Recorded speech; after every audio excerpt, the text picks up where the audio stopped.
Visst du kalle baby aici Valentine Day इसकी wish तू कॉले बेबी आइच वैलेंटाइन डे। एक साल से पहले ये दिन फिर नहीं रिमाइंगे इस विश तू कॉले बेबी आइच वैलेंटाइन डे इसकी विश तू कॉले बेबी आइच वैलेंटाइन डे।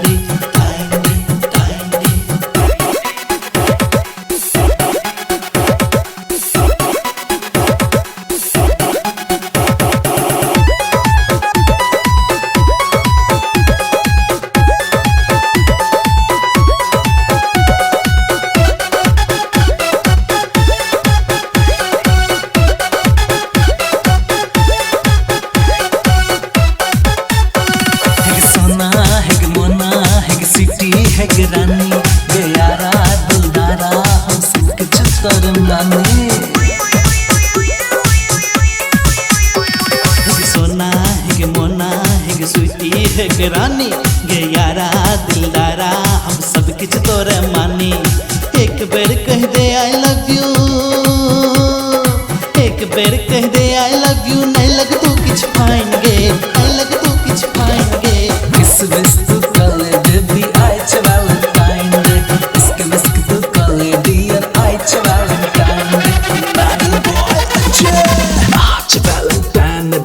आजा तुझको सैर करा दूं लहरी मुझसे आज बस देते मुझको किस हिंगे उंगे डोले क्यों मुझसे क्यों ना बोले तुम चढ़ दे सारे गम को आज चढ़ दे रे सारे गम को आज बढ़िया लग तो कम पड़ेगा लवली लवली पैक बना दूं आजा री गोरी आजा तुझको सैर करा दूं अब नाची किच गावी चल पार्टी साथ मनावी नैना सा नैन मिला के चल प्यार के पेच लड़ावी।